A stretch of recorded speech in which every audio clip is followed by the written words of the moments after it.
Now the 2-0. Starting with the now here's a fly ball to deep left field. Could that be enough? And that is gone. That is a home run for Jorge Polanco. And now the 1-2 pitch. Swing and a miss, strike 3. And that is going to retire the side. Lapienda put his fists out there. And they get out of an insane jam. Oh, Gabe Spire was like this. Well, Steve, it has been such a long time, but here we are back for some Mariners, and I would like to say quite a little bit of things have happened, including this past weekend. But before we even start on any of that, Steve, how you've been? It's been a really long time. Yeah, I mean, it's been since the postseason, right? But first and foremost, Happy New Year. And I hope that you and your family had a great Christmas holiday and a very good New Year. And best wishes to you in 2026. I'm sure this is going to be the first of many in 2026, but definitely, man, I wish you a very prosperous 2026 to you, my friend.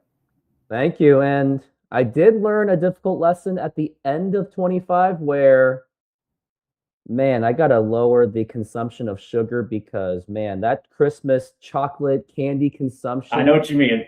You mean, man. It knocked me out. Too. It knocked me out. For New Year's Eve, I had this huge nasty fever, and then ever since then, I have avoided every bit of candy since. Like it's a drug. So the only sweets I've really had is oranges, grapefruits, and apples. That's pretty much it. It's not bad. It's not bad. If you're going to eat candy, you're gonna eat nature's candy, right? So what I will say is, like, yeah, it hit me as well too, right? And I work in an environment where a lot of my coworkers will bring in sweets like leading 2 weeks into the Christmas break and everything like that. So we had like Hershey's Minis, and we had, the Hershey's Kisses and all these other things. And of course, I generally am not a big sweets eater. By nature, I just don't eat a lot of them. But it was that set me on a course of like 3.5 weeks of just eating nothing but like Christmas candy. And it's like, oh, I was so happy when I came back from Seattle from Christmas, because I was like, I don't have sugar in my house. So it's like out of sight, out of mind. But dude, I was pummeled. My nieces and my nephew were like literally just throwing candy at me, like, eat it. Yeah, and I'm glad. Another reason I'm glad the holidays, Christmas time, whatever you want to call it, is over. But man, if you have a sugar problem, just take the lesson from me. You might just end up getting a nasty fever where you can barely move your body, and that's what happened to me. It is what it is. I wasn't mad. I took it. I was actually relieved it happened because it was like, okay, now I know my limits for going into 26 to have a more healthy year. Sure, but now we're gonna go into reflecting real quickly on 25, because that was the last time we did a show together. That was Game 2 of the American League Division Series, where that was kind of like the low-key turning point, where, because after they lost Game 1, it looked like, man, how are the Mariners going to come back from that? And Jorge Polanco hit 2 home runs, Gabe Spire with a clutch strikeout, and then eventually we got to see Game 5, Jorge Polanco with his game winner, and then they went all the way to Game 7 against the Blue Jays, although they really should have shut the door like in Seattle when they were up 2-0, man. I was so pissed. Because you go two up in Toronto, you steal home field advantage away from, the Blue Jays. You come back, to a place where you actually, I think they played incredibly well at home this season. And it really, all you need is one, to really kind of cement the series. Because Seattle is actually pretty good on the road at Toronto as well, too. So it's not out of the realm of possibility that they finish at 6 if it goes 6. But then they drop the first 2 to the Blue Jays, and all of a sudden it's a new series. They're able to eke out Game 5, and you're like, okay, cool. Going back on the road, Game 6, Game 7, and the Mariners are pretty decent in the postseason in Toronto, and they can't close it out. And I got to be honest with you, I was so notoriously pissed off, because it's like you look at the talent the Mariners have and you just kind of wonder what would happen if they had that extra bullpen arm.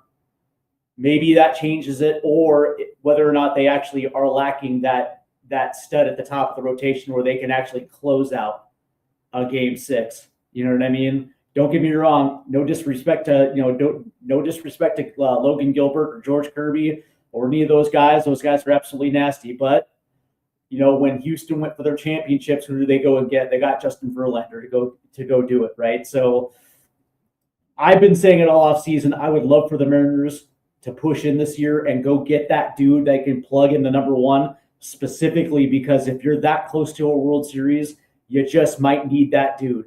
That Jack Morrison Game 7 in '91 for the Twinkies that went 10 to give the Minnesota Twins the World Series back in '91.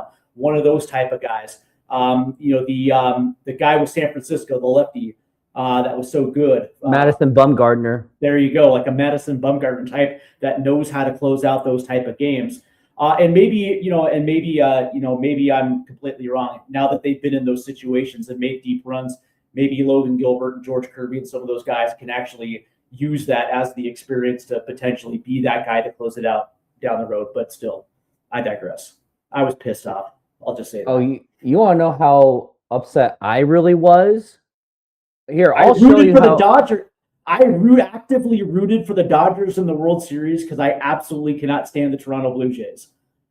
They are actually my least favorite team in the AL, but man, let me show you what happened or what was the result of what happened it was from Game 6. Be right back in a moment.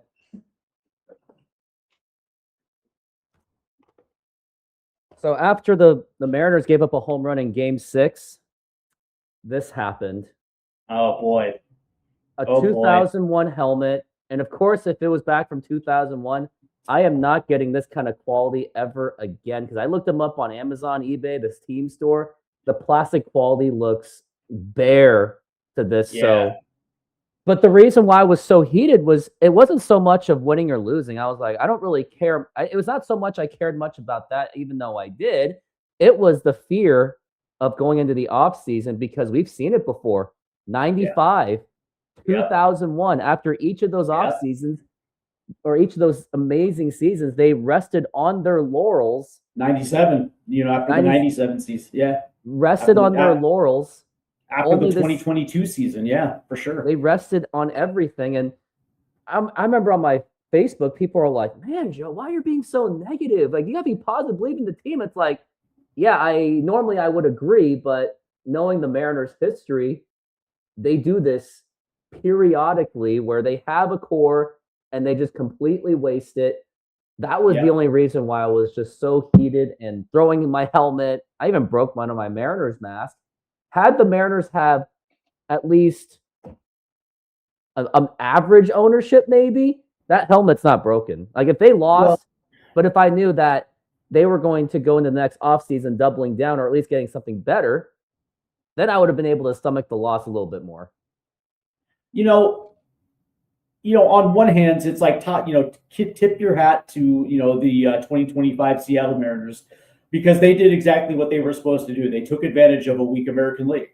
All the heavy hitters had a little bit of a down year, inside the division, the Texas Rangers and the Astros. It looked like they got old in a hurry, and the Mariners, with the core that has been developing over the last 4 or 5 years, they finally hit their stride and they did exactly what they were supposed to do. They got lucky, didn't have a lot of injuries. And of course you have Cal Raleigh, who went absolutely Super Saiyan with 60 home runs this season. And it just seemed like it came out of nowhere. But what I will say is that now you have to expect that the rest of the league are going to bounce back this season because they're too good and they spend too much money for them to continue that downward trend.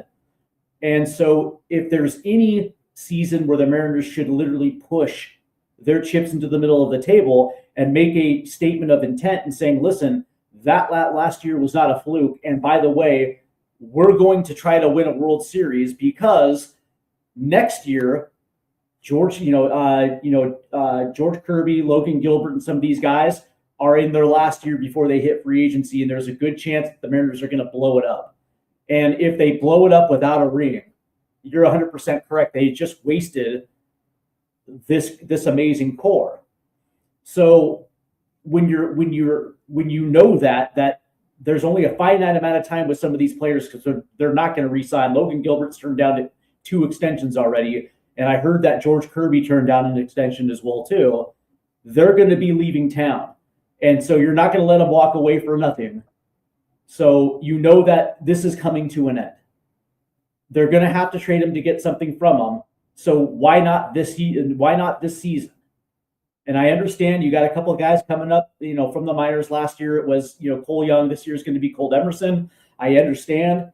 But that being said, it's like you're going to have to put some thump around them to take some of the pressure off of them. And it just, it just boggles my mind. Now, granted, they brought back Nails. That's great. Happy for him. But, the reality is it's like, you want to show some intent, because you're absolutely right. And you hit it right on the head. After the 95 season, they actually broke up that core. After the 97 season, they did absolutely nothing. After the 2001 season, they didn't, I think they brought in Ruben Sierra, like after A-Rod. Yeah, it was after 2000. The only time it was Brett Boone. Right. No, actually, the only time that they did was after 2000 when A-Rod leaves. They brought in Ichiro and Boone. Okay, fine. They had that amazing season. But then after 2001, they did absolutely nothing. You know what I mean? And it's like your only response is like Ruben Sierra. And of course, the Mariners were still decent, but they didn't do anything to actually signal intent. And then, of course, they don't go to the playoffs for a millennia. And then after 2022, when they finally got the fans back and they finally saw exactly what the plan was, and you had an amazing offseason leading into that season, and your response after that season is to, let some key guys go, and you bring in bums. And of course, we fall flat on our face in 2023, and we missed the playoffs for a few years. But now it's like, so far, the only thing we've seen is a no-name rotational outfielder. What's his name again? The guy from Boston. Yeah. Rob Refsnyder, the platoon hitter. Yeah. And there you go. He sounds like a Mariner already. And the reliever from the Nationals. That's your answer. That's the answer that you have for Mariner fans after an amazing season where we were that close. Which we were going to transition to anyway. Yeah, we let Polo go, which we were going to get into. And before we get into that, my biggest fear of 26 is our consolation prize might be something like this, parallel to 30 years ago when the 96 Mariners failed to make the playoffs. They're like, oh, hey, check it out. Check out our bats, though. We had 11 grand slam home runs and A-Rod broke out. Yeah, that was it. But yeah, but first about Polo, he goes to the Mets on a 2-year deal. And I know there was like a debate of like, should they bring him back? Should they not? But I was thinking, since he was already pretty much gelled for 25, now there's a possibility that 25, he used that year as a way to pretty much kind of overachieve. But to have the chances for the chances of him having another 24 season would have been, I think it would have been less likely than not, because 24, he was just injured, and there were times the Mariners rushed him back when they really should have just let Ryan Bliss play in 24. But he was also one of the more clutch players for the Mariners. Like, if you had a choice between like a Julio and Jorge Polanco with 2 outs in the 9th inning, I would choose Polo, because remember in Game 7, we had Cal Raleigh on deck. Julio Rodriguez is up to the plate, and what is he doing? He's trying to play hero ball rather than try to be the teammate and try to just walk, because the Blue Jay, the pitcher of the Blue Jays, he knew that he was going to swing at everything, so he went everything outside the strike zone. And I would have rather lost with Cal Raleigh, let him try to be the Canadian killer, which he pretty much is. But no, Julio just tried to play hero mode when it really wasn't the time to do that. But what I'm saying is, I think losing Polo I think it's going to hurt more than what people think, because when it was like 2 outs with runners in scoring position, he did deliver. Now you can say that his April kind of inflated it. You mentioned Game 2 against the Tigers, right, where he came up large in that series, right? Like there's a good argument to be made if Polo didn't do what he did, we don't get past the Tigers, right? So What I will say is that I can understand their reservations because I think you just hit it right on the head. It's the fact that you don't know what you're going to get next year. And maybe last year was like maybe the last of his better seasons. And depending on what he was asking, you might as well let the Mets carry the load on this one because it's the Mets. And they seem to buy every over the hill piece of garbage on the open market to try to stay competitive. Now, the question is like, where is he going to play? Because he's not playing third base. You're not going to block Colt Emerson. Now, that's the thing. It's like, for me, it's like, okay, so which one do you want? Do you want to bring back Polo and have him be the DH? Or are you gonna bring back Eugenio Suarez on a 2-year deal? Because if you feel like maybe Emerson's not ready, you have a third baseman who can actually do the job well defensively. And of course, it depends on which version of Suarez we're going to get. Are we going to get Arizona Suarez, or are we going to get second half Seattle Suarez? But at the very least, you have a guy who's going to sell tickets because he's the good vibes guy. And you have to understand how the Mariners operate. This is a team that loves its money, and it loves to sell merchandise and tickets. And people love Eugenio Suarez. And so it's like, if you're deciding which player to get on a 2-year deal, I think most fans will tell you it's like, we appreciate the job that Polo did, but Eugenio is our guy. And we come to the ballpark to see him because, our kids love him, that type of thing. And it's like, you can understand that that's probably going to be the direction they're going to go in. And at the very least, you have a guy who can, hit the long ball at the DH spot, and then you have your young guy coming up and playing third base. So for me, I understood the reasoning behind it. I don't necessarily agree with it, but you had to understand there was going to be some guys that were not going to be brought back after last season. Which is why that's why I was so crushed from the 25 ending, because it was the fear of talking about stuff like this. Yeah. Now, if the Mariners did bring back Polo, that would have at least given time for Emerson to get ready for June, so the Mariners don't have to rush him. Now, if Colt Emerson, which we'll talk about later, if he does have like a 22 breakout Julio type season, then sure. But we don't know that for sure because more prospects fail than not. Because in the past, we've seen more prospects fail. It's just typical. Like Kyle Lewis didn't work out. Jared Kelenic his baseball career is barely hanging on a thread with the Chicago White Sox. So I would have at least re-signed Polo for at least the insurance, just in case of something just doesn't work out, or at least just to buy time. And why not add depth? But that being said, it's like, where are you going to play him though? Because he's not a third baseman. You would have been it's like second base and DH and maybe split time with Cole Young. Really, that really would have been. But at least get someone that was at least a proven bat from the 25 season, hopefully carry that to 26. So there would have been a lot of like, what are you going to do? But then you would have been willing to trade those prospects for like that number one starter that the Mariners kind of need after what happened in the playoffs, because I think everyone kind of showed that they were more Kirby and Gilbert. They kind of showed that they were more number twos and maybe a number three, not exactly a bona fide one yet. Right. And that's the thing. It's like I've been screaming at the top of the hill that it's like, if you're going to need that dude at the top of the rotation, because imagine if you had it in a situation where you're asking your number one starter to come back on 3 days rest in a game 6 to close it out. That guy that has that playoff pedigree, that knows how to win those type of games. Granted, they don't grow on trees, but that being said, it's like we have the arsenal. Like if you told me that you were going to maybe give up a couple top prospects and a guy like Brian Wu, for a dude like that, it's not hard to find. It's not hard to find a number 5 starter, especially one that does have a little bit of an injury, history.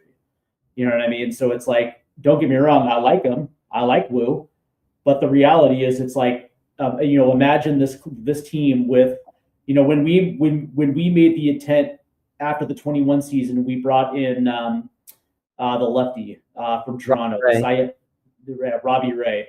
That was bona fide at the top of the rotation. Now, of course, it didn't necessarily work out well in the playoffs that year, But that being said, it's like that was the logic behind it, because they felt like they were going to make a a deep playoff run. So from that standpoint, it's like you're gonna have to figure it out. And I like the fact they brought another bullpen arm, and I think they still need one more. But targeting that top of the rotation type of guy, to me, was a must, an absolute must. Which we will address later in the show for sure. But yeah, those are the moves that happen. And also Rob Refsnyder, who seems look like he's going to just platoon between Luke Raley, because he also plays outfield as well. Both of them do. So that's what they're looking at. So in order for that outfield to work out, not only do you need Randy Arozarena and Julio Rodriguez continue to do their things, if not at least be more consistent and not live and die by home runs and be the flashy Instagram reel guy, TikTok boys. They need Rob Refsnyder and Luke Raley to also work out, because Luke Raley he had a down season for 25, so they're going to need their success for 26. Sure. Because it's really hard to see Victor Robles actually. He's already proven he cannot have a healthy full season, so that's why he's probably going to be more relegated to more of a rotational like outfield guy. But we have seen as much as we could out of him. And there's Laz Montez, but he's also known to be very erratic with the bat. I think his bat hitting style is not much different than Julio and Arozarena, because when I watched him in Everett, he hacks and swings. I looked at his numbers. Strikeout rate is extremely high still. Right, and I don't think the Mariners look at Laz as somebody that's ready to make that jump. There were certain things about Julio's game, at the AA level that led them to believe that he was ready to make that jump, and sure enough, he was able to do that. Now, by no means is Julio a finished product. I think you and I have been screaming at the top of our lungs for 2 years that Julio still is a very undisciplined hitter. And one of the things that I think they're waiting on is for Julio to turn into that guy. Waiting for a Juan Soto type of guy, but he hasn't. Yeah. He has the tools to do it, and I've always been saying it. Julio Rodriguez is the best baseball player when he wants to be. The interesting thing, Ken Griffey Jr. said the perfect swing is not the home run. You have guys behind you that are capable of driving in runs. So maybe, maybe it is when you get a pitch that's kind of down and in, you can get your bat out in front. Maybe it's a single to left field, or maybe it's going the opposite way, but behind the second baseman to move a runner from first to second. You know what I mean? It's like the perfect swing is dictating on where you're at in the ball game, and smart baseball players know exactly how to hit in those situations. That's why Lou Piniella always called it situational hitting, which he had his players drilled to that. And the scoreboard will dictate where you're supposed to hit. And Julio just hasn't learned it yet. That's the frustrating part. It's like, you're absolutely right. Like, if he wanted to be the best player in baseball, he easily could be the best player in baseball. And I think that's what they're banking. I think they're banking on finally Julio learning that lesson in 2026, so they can actually have that Cal Raleigh Julio Rodriguez 1-2 punch in the lineup. Still too much to bank on. It really still is. I agree. Yep. Well, now we're going to move on to things that have actually happened. Alex Bregman signed a 5-year, $175 million contract for the Chicago Cubs. Looks like they're going all in. Now, why does this matter? It matters for a few reasons for the Mariners. The first one is, first, Alex Bregman is obviously off the table. There was like a little trickle, like Twitter thing going, hey, maybe the Mariners can get Alex Bregman. You hear the Mariners fans going, no, we cannot have a Houston. We can't have a cheater, which forget about that. But I just want good players. Yeah, we just want good players. Just want good players. Sometimes the enemy of your enemy is your friend. That's right. That he's already off the list for that. But the number two, it was possible that the Mariners were just waiting on Bregman to get his contract to see how much Eugenio Suarez should be offered for, because he also plays third base. And interestingly, And surprisingly, maybe not so much surprisingly, but kind of is, the only notable team that was actually interested in Suarez, it was the Pittsburgh Pirates. So that means the market for him isn't attractive. And maybe Eugenio Suarez stinking it up in the second half of 25 on the batting perspective was, I guess, an ownership's perspective, was a blessing in disguise, because if he went all Arizona throughout the entire season, his price definitely would have been a lot more up there. Correct. So if he was one of the focal points in the playoffs, where other teams are looking at it, it's like, okay, cool. Like teams that are on the cusp of making the playoffs that are looking at it like, yeah, he still has something like at least for it warrants like a 3-year contract, maybe a 4. But one of the things like the Mariners, the Mariners aren't that type of team that's going to hand a 32-year-old a 5-year deal. And that's one of the reasons why Bregman wasn't signed, because I think he's 32.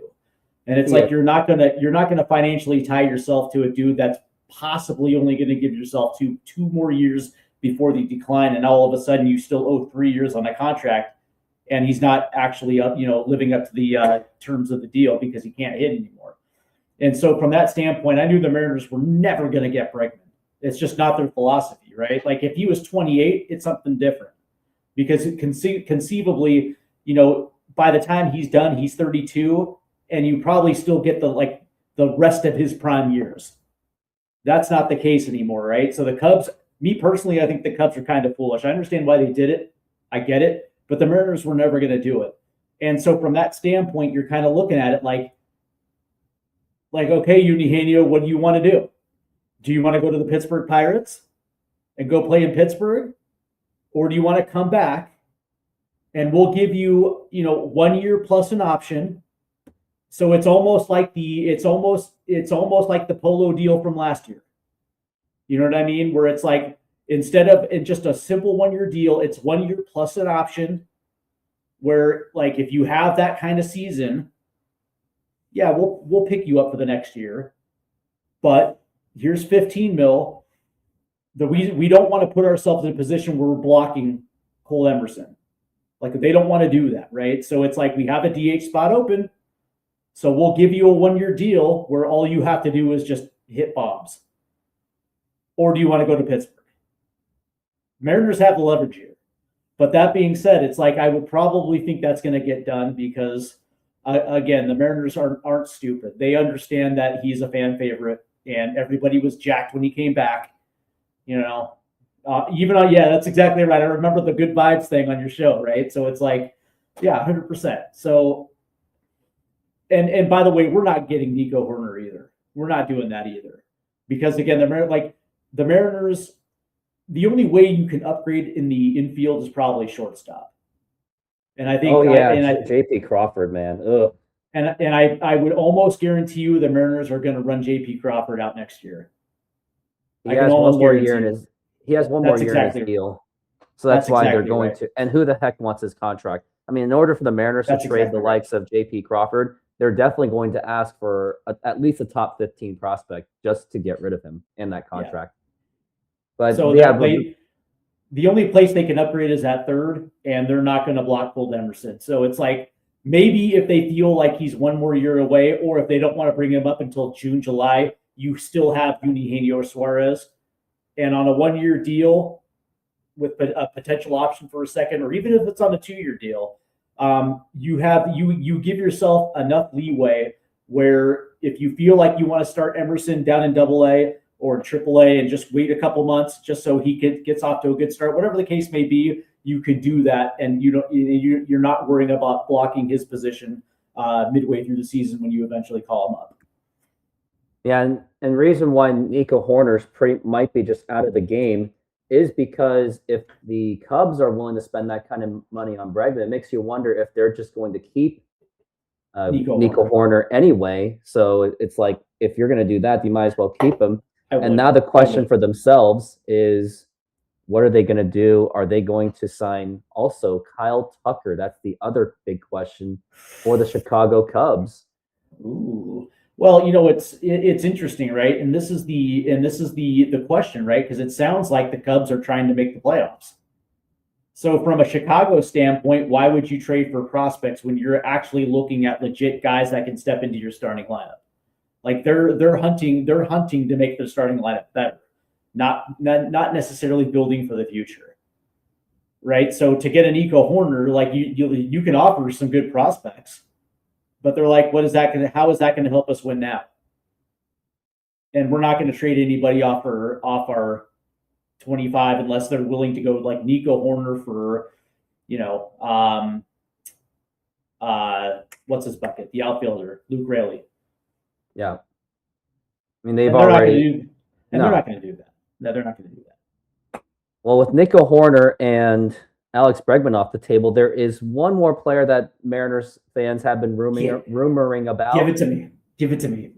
Brandon Donovan of St. Louis Cardinals is another option, and he is someone that could fit into that Mariners offense, or at least their needs, because we saw last year Mariners were literally a live and die by home runs. And for someone that did 79 shows for the Mariners, I know for a fact that a lot of their runs were manufactured by literally home runs. Like there could be a time they were down 2-0. It's about sixth or seventh inning. You're practically falling asleep on the game, and next thing you know, like I don't know, Cal Raleigh, Jorge Polanco, Josh Naylor just bombs a home run out of nowhere, and it goes, wait, what? What did I just see? It felt exactly like that. You're about to fall asleep. They hit this home run, and the scoreboard makes it look better than it really was. Just like most of the playoff games for the Mariners, it was also living and dying by the home run. So that's why Brandon Donovan could make sense.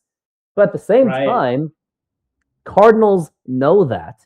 They would know that we need someone like a Brandon Donovan. So what are they going to do? They're going to ask for probably the moon to get to make sure we get Brandon Donovan, because they know that. Just like same reason back in 97, history lesson, when the Mariners traded away Derek Lowe and Jason Varitek for Heathcliff Slocum and Jose Cruz Jr. for Paul Spoljaric and Mike Timlin, because those two teams knew that they needed a bullpen, which is why their price was astronomical. So they knew the market back then. The good thing is that Mike Timlin came good for us, and Julio Cruz Jr. ultimately did not come good for Toronto, but obviously Jose Cruz Jr. didn't come good for them, although Boston really essentially got the building block foundations to their 2 World Series titles. But what I will say is that Brandon Donovan, I think last year he hit 287, 10 home runs, 50 RBIs, 132 hits. The thing about the Alex Bregman deal is that what it did is it tightened the market on infielders, essentially driving up the market on a guy like Brendan Donovan. And so you're absolutely right. The problem with this is now, now all of a sudden it's like teams that are in desperate need of an infielder, they're gonna have to step up in order to get them. And I don't think the Mariners feel like they're desperate for an infielder like that. I don't think they are. I think when you look at, if you ask the 2 prophets, Justin Hollander and Jerry Dipoto, I think they think that their infield is pretty well set. And I just don't think they're going to do that. I can't like me personally. I think maybe an outfield that makes a little bit more sense than an infield bat. There is a vacancy in that right field, and you can't really rely on Randy Arozarena and Julio Rodriguez on an everyday basis, because when we watch Randy Arozarena play defense, it's painful to watch. And there's times where I feel like if someone's hitting somewhere down the line kind of thing, I feel like if he at least sprints and like at least jogs, well, he just jogs or kind of walks to it, but if he at least put in a little bit more effort, he might hold the guy to first base. Because if you had like Ichiro in left field, you're not going to challenge second base no matter how fast you are, because it's freaking Ichiro. He's got the arm, he's got the work ethic, whatever. So and the interesting thing about this is and the reason why I say that is because Victor Robles is a broken commodity right now. I think you hit it right on the head. Victor Robles can't can't stay healthy for 132 games. And with that, you're relying on Dom Canzone, and you're relying on Rob Luke Raley Refsnyder. and Rob Refsnyder and Luke Raley to kind of fill the gaps. But the interesting thing is, one of the things I did like was the fact that last season it looked like Dom Canzone took a step forward. But I think what the Mariners did, what Dan Wilson did last year, was I think that he found a good role for Dom Canzone.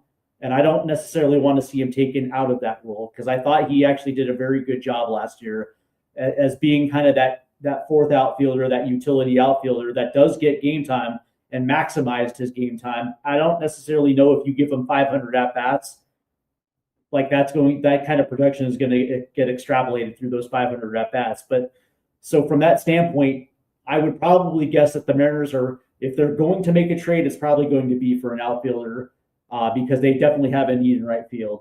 Or if they want to bring in a left fielder and potentially move a Rosarena to right field, you know what I mean? I don't think they're going to do that either, but I would probably assume it's probably going to be potentially in that right field spot. Yeah, which might as well just talk about Colt Emerson now. The potential frustrating part could be this, where Mariners don't go for any of these potential superstars or star to get them over the top, just because they don't want to give up prospects like Cole Young, Colt Emerson, Durangelo Saincha, the switch pitcher, Johnny Farmelo, Right. Laz Montez, Cade Anderson. Okay, fine. But if they're going to do that, then they better have a plan where they have a plan for the likes of all those prospects to at least be playing within the next few months, because the last thing we need from 24 was when none of our prospects were necessarily ready to play, but the Mariners were also kind of on a window of like, hey, if they make one or two trades, like good trades, on top of Randy Arozarena, that could get them over the top, but they didn't do that.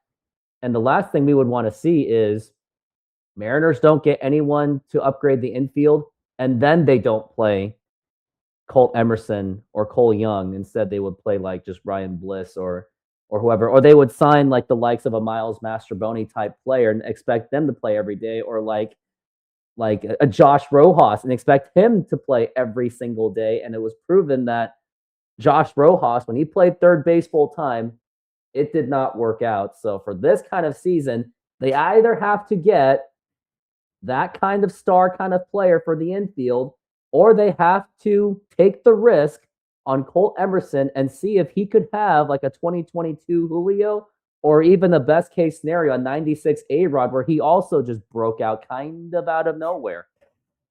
Yeah, I don't think it's realistic to expect that type of rookie season. But that being said, like if he was like a 270, 12 home run, 50 RBI, or maybe a 15 home run, 60 RBI rookie season while he's hitting above 250, I would think you would take that. That's actually a pretty solid rookie year, right? Like one of the things that I will say is that, Colt Emerson last year, I think he started in Everett, and he had 342 at bats.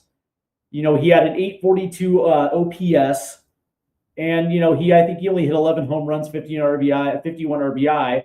Then goes to Arkansas, 142 at bats with an OPS of 790, and he was solid. 282, his batting average is right there in that 280. His on base is in that 360 to 380. He only had 6 games, 22 at bats in Tacoma after being promoted, but it feels like the Mariners think that he's ready. And so from that standpoint, that is going to, as of right now, unless something happens, I would probably assume that's going to be your starting third baseman this year. And so now all of a sudden, Colt Young, Cole Emerson are now at the big leagues. And that's the thing. It's like, the idea that a Brendan Donovan or a Nico Horner, does it make sense? Because I think that, last year, Cole Young came up and kind of solidified that second base position.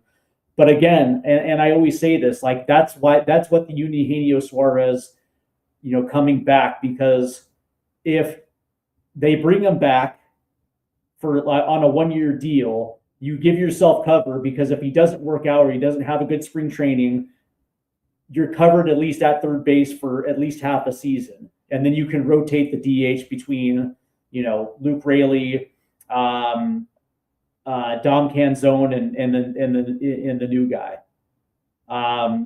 So if you really want to do that, but if it works out, then you have a pretty solid DH and you have Cole Young playing third base. I just think that I like Cole Young.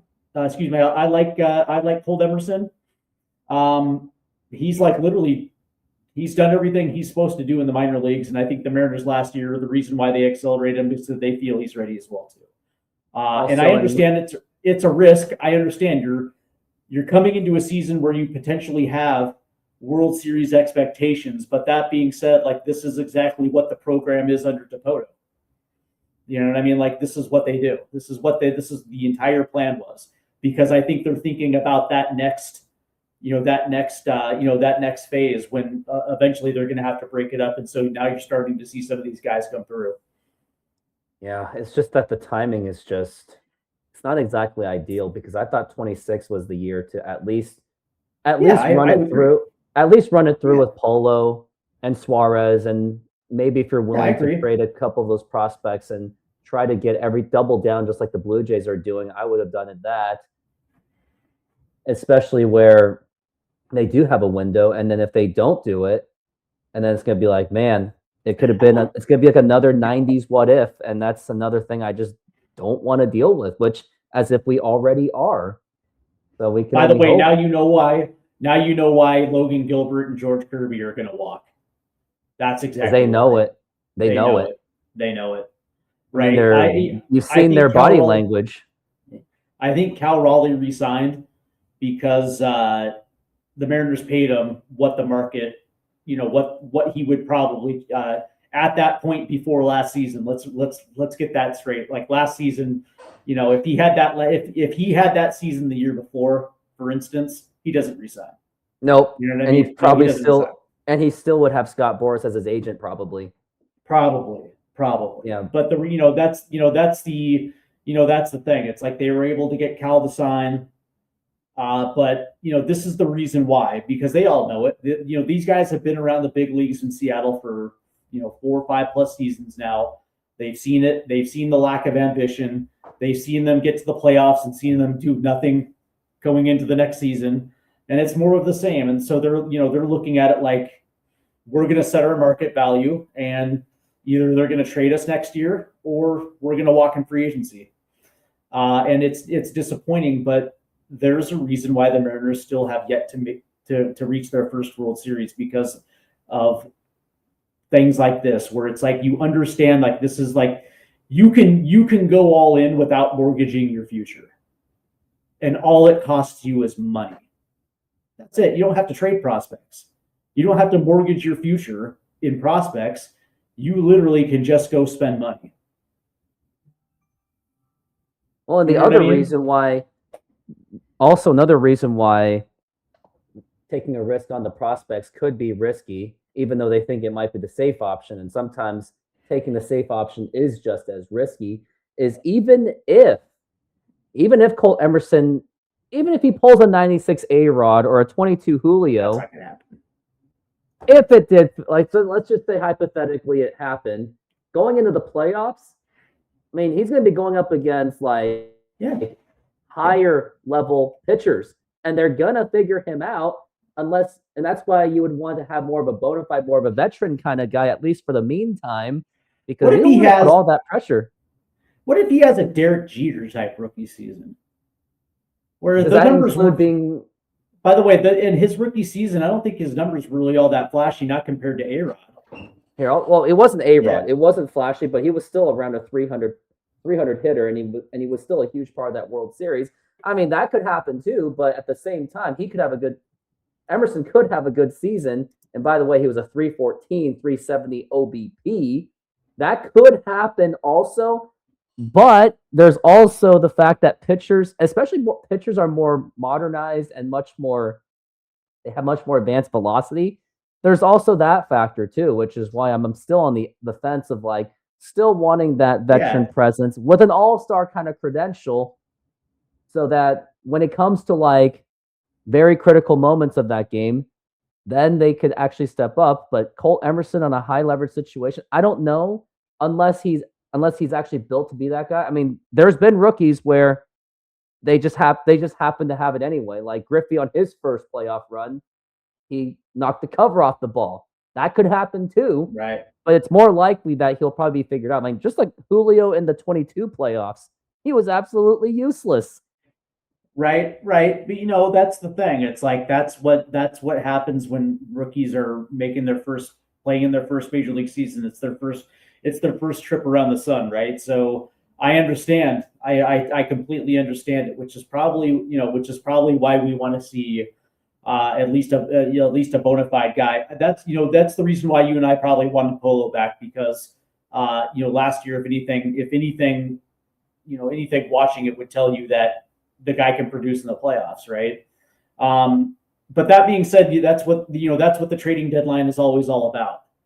To solidify that, to potentially go get one of those guys for that playoff run, which the Mariners, credit, last year they went and got Naylor and Suarez for that exact reason, right? Guys that are coming into the last year of their deal for that playoff run.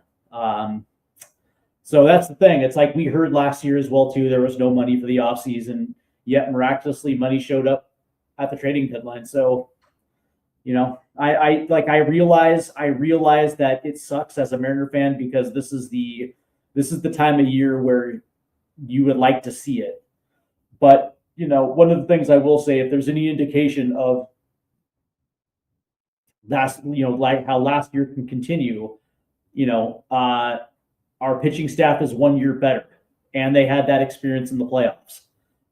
Cal Raleigh is probably not going to hit 60 home runs again, but it wouldn't be out of the realm of possibility that he hits 45 plus. Julio is still a 30 home run guy, and if he can find some modicum of discipline, that's going to help. If Colt Young and Colt Emerson take those next steps, that's going to be beneficial as well too. So I look at this team. That's still a very good team. It's still capable of winning the division, and you would probably expect that come July on the deadline, they're probably going to strengthen a little bit. And especially if they feel like they need that bat or they need that arm, they'll probably go and get it. Yeah, and before we get into other needs, let's talk about Bryce Miller a little bit, where the Mariners, they did, although to their credit, they did take on Randy Rosarena for one more year. They're taking on George Kirby, still makes $6 million. That's a steal. Logan Gilbert's around the 10. Matt Brash, which absolutely you have to. If you non-tendered him, that would have been insulting of a move. Yeah. And then who else did they actually keep? Luke Raley is who they kept. So good on the Mariners for at least doing a bare minimum job. But they decided to not say non-tender Bryce Miller, but they were not willing to cover the $400,000 difference that Bryce Miller felt that he was owed. And now they're taking it to the arbitration, where the judge is going to decide where his market value is going to be. And I think that is when they'll decide whether they will. I think that's where they will either trade him, or they're going to have to take on that contract, or they're going to have to pay him. Now, there is a part of me that was like, okay, fine. I know why they did it, because Bryce Miller is a very streaky guy. He had a very disappointing 25 season, at least up until the playoffs. In the playoffs, he was actually decent. But at the same time, it's like he was good, not great in the playoffs. Yeah, I guess decent is okay, but that's the thing. It's like, you're absolutely right. Like last year, there was stretches where he was unbelievably good, but the consistency wasn't there. I don't think this is a sign of disrespect. I think this is a sign of like, I don't think you like it's like you're asking for a raise, and I don't necessarily know if you've actually delivered the goods in order to get a raise. Now, here's the problem the Mariners face, is the fact that arbitration, historically speaking, has served players pretty well in arbitration. Like, I'm not going to say it's 50-50. It's more like 80-20 that arbitration sides with the players. But that being said, it's like I would probably assume that he's probably going to win it. But I also wonder if last year was, if I remember correctly, last year was the first year that he went the entire distance in a major league season. It was Correct? 24. 24 was 24. He went 24. the full distance, and that's when he had like an Okay, correct. unusually Okay. unbelievable season. And then 25 was disappointing because he was suffering that injury. So There that's you why go. he That's wasn't right. exactly That's good. right. But That's right. That's right. but I'm thinking like all over 400,000 though. I think it was like, come on. It's the Seattle Mariners.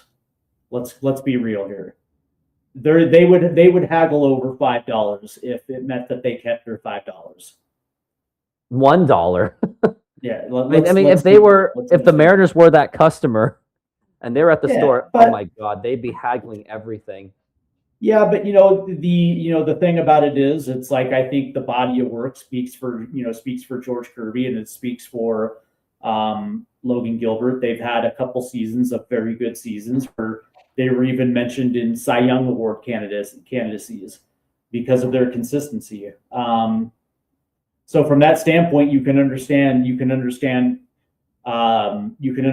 the negotiation between the players and club, and they'll come to an agreement with this. You're kind of looking at it like, well, okay, well, fine, you had a good 2024, but last year you were hurt, and the consistency wasn't there, and it is what it is, right? So, if you win your arbitration, you win your arbitration. We're going to pay you, but they're looking at it kind of like, come back in 2026 and be Bryce Miller, be the pitcher that we know you are, and this is never going to be an issue in the future. I mean, I still, the only reason I would have done it, because it's like, then who are the Mariners going to get as their number 5 starter? I mean, if you look at the market, I mean, any average number 5 you get, you're not really going to get necessarily someone of that kind of caliber. By the way, what's the starting market right now? Who's available? Yeah, what's the starting market looking like right now? Yeah, let's look at free agents for 25, 26. Looking at the pitchers.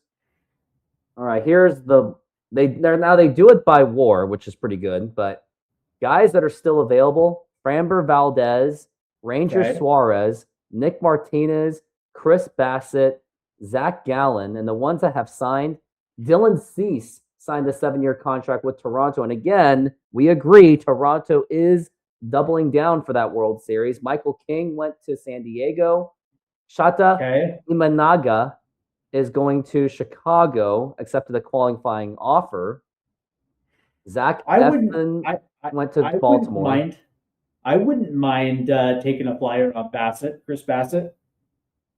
Well, that's the question. But how much are they going to cost? Are the Mariners willing to do that? Because it makes me wonder, if they're not willing to cover that 400,000, are they really going to tinker with that market? And of course, and some of our Mariners fans' wildest dreams, why not go for Tarik Skubal in his last year? But he also felt that he's worth more than $19 million, and now that thing is going to arbitration. And he's probably going to get that $31 million. So it's either the Tigers are going to have to eat that, or they're going to have to trade him. But do I see the Mariners trading? But do I see the Mariners trading for that? I don't. Yeah, the Tigers will eat it, because the Tigers were obviously the Tigers were the playoffs last year, right? So, you're going to roll the dice. Now, the only way. Now, did you just say, like, are you convinced that the Mariners would trade for somebody like Tarik Skubal? Yeah, they would. They would for this reason, right? And it would depend on what the Tigers' motivation is. Like, are the Tigers motivated to get back to the playoffs, or is this a kind of situation where they kind of look at the roster and think, you're kind of looking around the positions and you're kind of like, well, we probably could use another starter. Or maybe we might be willing to take on 3 of your best prospects and maybe give us Brian Wu or Bryce Miller, Luis Castillo, maybe something like that, where it's like you can potentially deliver it like that, where you still get a starting a number. You still get a good quality starter for your rotation. Plus, you get 3 of our best prospects. So not only do we help you now, who's obviously not even arbitration eligible yet, and by the time he gets there, 2 of these guys are going to be in your maybe. But that means if you trade for Tarek Skubal, you got to sign him long term. You know what I mean? You're not doing it for 1 year. You're doing it because you feel like you can get Skubal to sign on the dotted line for like 5-6 years. Which and by the way, they don't see. By the way, we did it with Luis Castillo. But he was not a $30 million player either. Yeah, but if you're willing to do it for Luis Castillo, you damn well better be prepared to do it for Tarek Skubal. That dude's amazing. I mean, if they do, they do. I mean, I don't think that, by the way, this is all hypothetical, and I don't think they will. But I'm just saying, it's like there is precedence there. It all depends on what the motivations of the Tigers are. And they play in the weakest division in baseball, so it's not a real possibility. They can. And that AJ Hinch is the manager. He's not going to accept losing either. Yeah. Because he still has a chip on his shoulder after losing his job in Houston. He still wants to prove that he can win without Houston. Well, listen, he's done a good job in Detroit. He's done a really There's no doubt about that. He's done a great job in Detroit. Now we're getting close towards the more of the end of the show, but do we have what do you think? Let's go over all the needs that the Mariners really have. I'll list mine. Let's do top 3. I'm going to say top 3 is they need that bona fide number 1 because I can see Gilbert, Kirby. I love them. Kirby is my favorite Mariner. But the problem is they look like more number 2s, especially in the playoffs. And if you looked at their numbers on the road, they were any other average pitcher. So I think they need a bona fide number 1. Number 2, they need that infield. The infield, it's just too many questions, right? Are they going to get Suarez back? Is Colt Emerson going to be a breakout? Is Cole Young going to break out from his kind of rookie year, even though I think technically he will be a rookie this year. I don't know how this works. So they need that because there's too much instability. And look at J.P. Crawford. He makes $12 million, but when we see him play, we don't see him making the best effort on defense unless the ball is literally right to him that he looks great. But there were some costly defensively mishaps that did put George Springer in that position to get revenge on the Mariners. Which, by the way, a little bit off topic, I was not happy when Mariners fans cheered George Springer getting hit because I thought that was going to open Pandora's box. And I said it live, and unfortunately, I was right. It opened Pandora's box, yeah. Never want to do it to someone like George Springer. And I was like, when they were doing that, they were cheering when he was walking off, and I was like, guys, can we just please stop? This is embarrassing. And I think it was. Personally, I thought it was embarrassing, and all the Mariners fans no, it was a cheater. It's that doesn't make us look any better doesn't make us look any better. Yeah. No, and then now everyone making fun of us for it. Anyway, so there's that. Number 3, bona fide bullpen, because last season it really showed it. I mean, when you put in Eduardo Bizarro against George Springer, not exactly a winning move. I mean, and I understood why they did it at the time. But at the same time, I got to remember which pitchers they burn through because that's what Dan Wilson does too. He does it as much as Scott Service where he chooses the wrong pitcher or he just burns through his bullpen. But that's what I saw too. So they need that bona fide pitcher. Now, maybe Jose Ferrer is that good setup guy along with Matt Brash, but I think they need that one more because unfortunately we were supposed to have Gregory Santos for that role, but that did not work out. And who knows if Gregory Santos was healthy, maybe the Mariners do make it to the World Series. So those are my top 3. Maybe. Number 1 starter, someone in the infield, and bullpen. It's going to be pretty similar. Number 1, obviously a frontline starter. Somebody, again, who, for all you baseball purists out there, you baseball historians out there, somebody that you can actually turn to in a game 6 and a game 7 that's going to be able to lock it down. I've said it now for 4 years. outside of the second half of the 2022 season where we got Luis Castillo from the Reds, he has not pitched as a number one. Period, point blank. He's not a one. And now we're like what, 4 years removed from that? Yeah, like at best he's a 3, probably like a 4. And you're absolutely right. Like, as much as I love Logan, and Logan, you're like, George Kirby's your guy, Logan's my guy. I love me some Logan Gilbert. But that being said, it's like when you're kind of looking at how this thing would work, like in the real world, you would have whoever at number one, and then it would be like Logan Gilbert, George Kirby, Luis Castillo, and then it's like your fifth starter, whether that be Bryce Miller or Brian Wu. And this should be an opportunity for the Mariners, and especially like because the market is still very good on Bryce Miller and Brian Wu, and you would be able to, even though that these guys aren't necessarily, I think, yeah, Miller's in his first year of arbitration, and then I think Wu is next year is his first. Like, so yeah, they still got their arb years coming, and they're still going to be relatively cheap, and that's why their market value is so good. And this would be the opportunity to potentially cash in on one of them. And if you're looking to get that guy, or like a Madison Bumgarner type of guy, where you can give the ball into Game 6 to close out a series because they've been there, done it, that would be the opportunity to do it. Because I just think that this team absolutely needs that dude at the top of the rotation. And, like if you had him for Game 1, Game 4, and then, if you want to bring him back on 3 days rest for Game 6 to close it out, or at the very least you have him for Game 7. That is why Randy Johnson was so pivotal. It's the reason why Moyer was pivotal. Freddie Garcia was pivotal. You know what I mean? It's like, when you look back at some of our best playoff teams, generally that number one guy was the one that's, 7-game series is going to be that dude that you're gonna lean on. It just so happens that the teams that we were playing had better number ones, but I digress. I'm just saying, it's like that. There's a reason why you want that type of guy. The second one is going to be shortstop.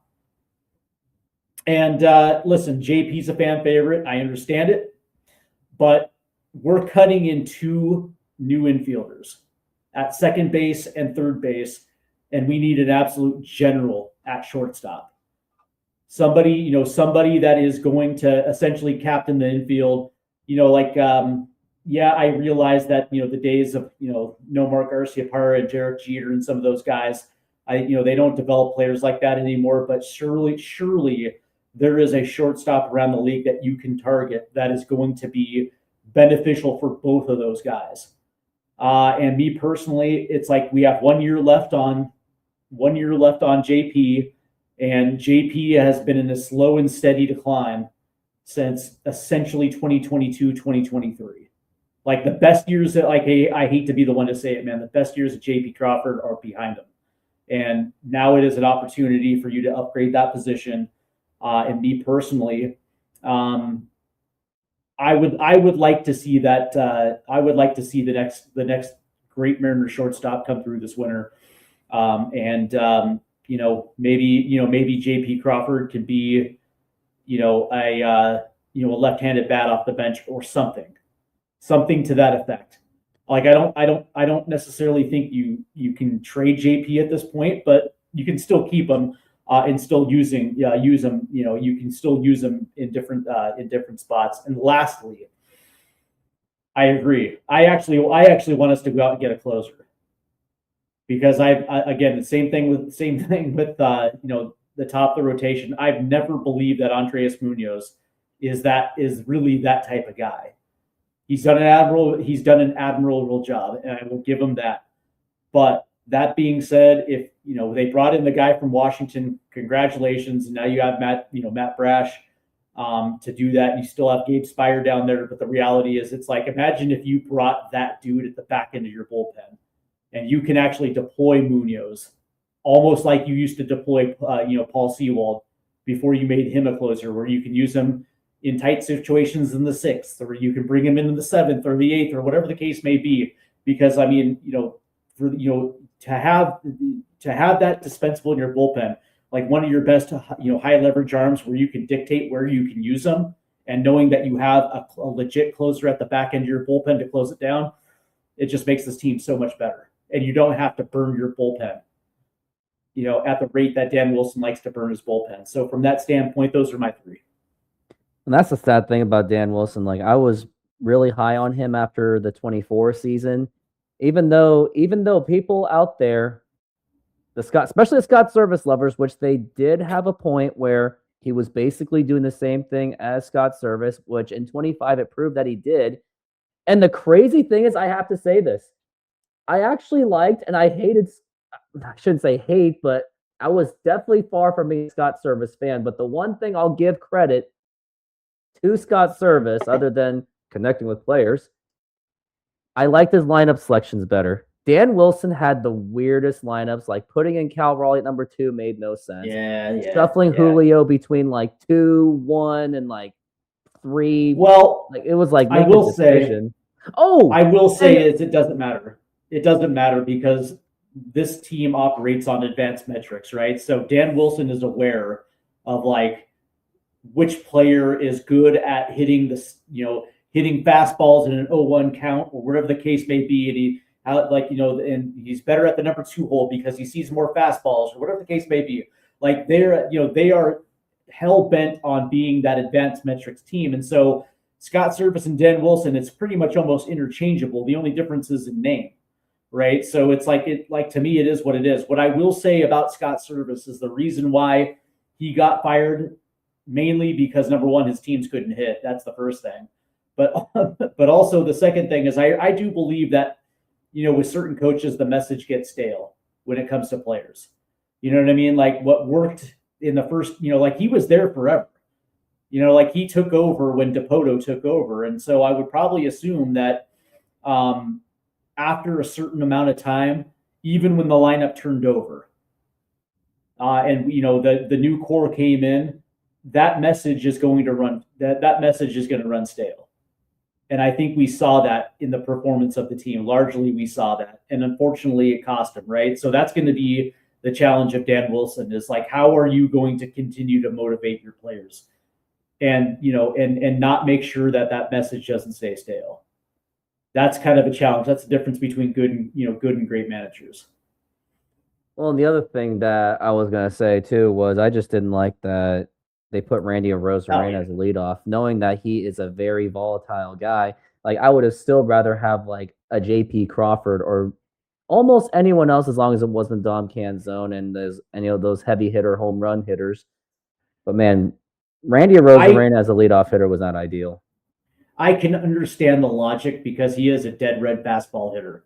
And generally speaking, a leadoff guy is going to see a little bit more. The funniest thing, though, is like when Arozarena was in the leadoff spot, he never really saw fastballs. Like they were literally just not pitching to him. And it was almost kind of counterintuitive. And so from that standpoint, it just didn't work. And I agree with you. I like if you're going to have a leadoff hitter, you might as well put Julio up there because he was actually somewhat of a decent leadoff hitter back in the day. But somewhat. But yeah, I guess J.P. Crawford, I guess. Yeah, they put Randy Arozarena throughout even the ALCS, and I think they finally made that change when the Blue Jays just beat them up at home in embarrassing fashion, especially when the Mariners got beat up by a near 40-year-old Max Scherzer as if he's already. And then they put Julio as a leadoff hitter. You know what would have been a good leadoff guy last year? Polo would have been a pretty good leadoff hitter. Maybe. I would have gambled with Polo at the leadoff spot. At least more than Randy Arozarena, because that guy swings at everything as much as Julio does. High chase rate. Well, that's all right. Yeah, go ahead. Let me ask you this one. Go ahead. Let me ask you this one question. I know we're up against it, but coming into the 2026 season, in your estimation, are the Mariners the best team in the West coming into the season? I want to say just barely, but You never know what you're going to get out of Houston because they always find a way to rebound, even though people are saying they're on the downside. But what about the A's? I just feel like with the young core they have, and that they're actually spending money because of the impression that they're going to get their stadium in Las Vegas, you have to assume that they're going to break out at some point. And they always have had an unbelievable farm system, even in Oakland. And I don't know how another way to explain Oakland in a PC way, which you literally just can't. But the A's just feel like it's a matter of time until they actually start taking off. So that's what I'm scared of. Texas is kind of in a more of a slightly transitional kind of thing because they just got rid of Bruce Bochy and he's got a new manager. They're starting to make a little bit of tinkering moves. Angels are the Angels unless like Mike Trout is completely 100% healthy and then all of their young players step up, which I'm not saying it will happen, but again, you just never know. So I think Mariners are more of a fringe number 2, maybe number 1, but it depends on how Houston and the A's do. So do I want to say they're the best team in the West? I do, but at the same time, there's just still too many question marks with this team. And I think even if they win the division this year, it's going to be like they won a division because everyone else stunk, not because they were impressive. Right. And I think, and I think that Texas and Houston last year were dealing with a lot of injuries as well, too. They just, like it was interesting. There was that time, I think might have been July and August where Houston started playing well and they kind of played their way a little bit back in it. But, credit to the Mariners. They handled their business in September and put it away. The interesting thing about the A's, though, is like I wonder if they actually have the arms in their rotation to make it worth their while this season. Although I do like the rotation, I really do. And they got Jeff McNeil, they got real deal Jeff McNeil, and I think they got Max Schumann and Max Muncy as well too, which is nice. Re-signed Brett Rooker, and they got some decent people. They got some decent players, but you wonder whether or not the A's are ready to take that step. But that being said, it's the A's, right? They inexplicably come out of the woodwork like once every 5 years, and shoot up the division. And I feel like the A's are kind of setting the groundwork for that, for like the timing for when they actually hit that new stadium down in Vegas. So that is, that's going to be the team that I'm going to be interested in seeing this year is the Sacramento A's. But I think I would probably agree with you. Like I feel like of all the teams in the division, the Mariners probably have the best stability. But Houston inexplicably they'll let guys go and they'll figure out a way to fill the hole, and then they'll figure out a way to win. That's the thing that Houston, like after their World Series run, they let Carlos Correa go, they let George Springer go, and they filled the hole with the next prospect coming through, and they were just perfectly fine. They let go of Kyle Tucker, and they still found a way to at least give the Mariners pressure to sweep them in the last parts of the season. So there was that. So yeah, I think, and also to correct Max Muncy, there's actually 2 Max Muncies, the one in Dodgers, and there's a younger Max Muncy. So that's what it was. So there's that for the Mariners, but there's a lot to be updated as it's only January. Maybe by next month, I mean, it'll go 2 ways, right? Either we'll say, what the hell are the Mariners doing? Or, oh, the Mariners actually maybe did something. Or there's a middle where going, oh, they just half-assed it. Well, I'll leave you guys with this, right? Like when somebody tells you who they are, listen. Because, Jerry DiPoto came into the offseason saying that they weren't going to be doing a lot of business. So if your top guy is saying that they're not going to be active, listen to him. Yes, the Mariners have a few holes that they could fill, and if they were serious and they were ambitious, they would literally go out there and they would be able to put their chips in the table and still not mortgage their future. But this is not something that this team does. So from that standpoint, if somebody tells you who they are, listen. Well, there's that for the Mariners. We can only hope with they will do, but we're just gonna have Subscribe to wait. Joe. Subscribe, and also don't forget Stateside Footy too with his soccer stuff. So follow that. Yeah. But now the very last part of my show, and I think this is the one I've been dying to talk about. It's not even about the Mariners, but we had this team called, I think it was called the Seattle Supersonics. Back in the good old days, and now they're gone because I don't know, City of Seattle just let it. You can talk to two different people. Story one, sold them down the river. Story one was some guy from Oklahoma just took the team, blah blah blah, and the other one was the City of Seattle just like, oh yeah, take him, I don't care. Yeah, so it was the fundamental political state that was in charge then. Literally did nothing for the team.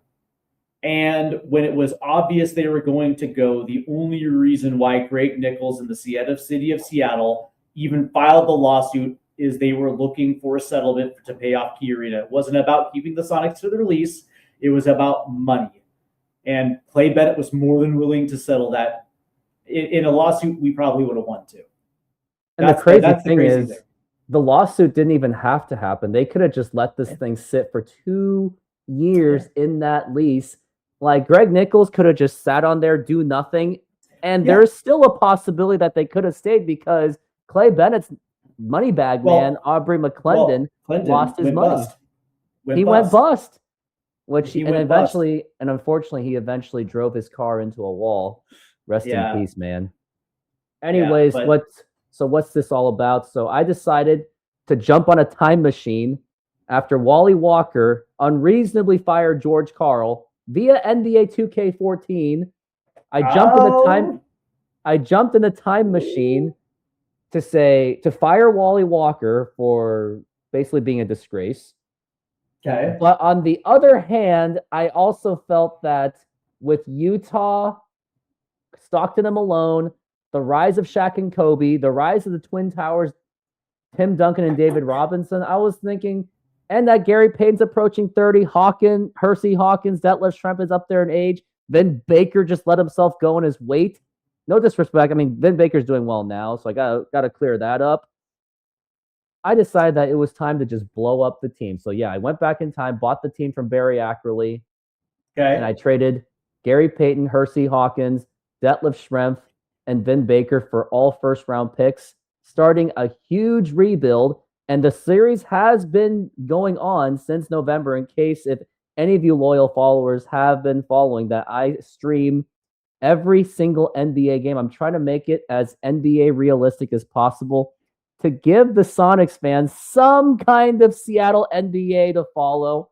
So I'm rewriting history. And just for craps and giggles, I signed Dennis Rodman just to keep the fans in Key Arena, because we need someone to do some silly fouls and silly flopping just to keep the fans at least laughing. So you need the multicolored hair that matches the team colors, because that was something Dennis always did. But again, man, you got to draft Stevie franchise and you got to figure out a way to trade with the team that drafted Ron Artest. Or hope to God that he falls, but I don't think he's going to fall below top 10. No, he's not going to fall below 10. I mean, in the real world, he dropped to like 16, but that was when hindsight wasn't even a thing. And now that you're kind of running on hindsight, you're trying to figure where he's going to go. But why else am I talking about this other than just follow my live streaming? If you want to get articles, because I do write on every single game, every single move I do, follow my Patreon page, which is on the description of my YouTube channel, for just $5 a month if you would like to get more out of that Sonics content, because I know following all my live streamings can only do so much, and then scrolling through my shorts. So sometimes maybe someone just wants to read something rather than just watch something. They just want to read it. So to get access, just $5 a month on the Patreon. Link in the description of the video. But that is it. Thank you very much, Steve. It's very good to catch up once again with off season going along. We'll definitely have more time to talk about Mariners baseball. And all I can say is go Mariners. Go M's.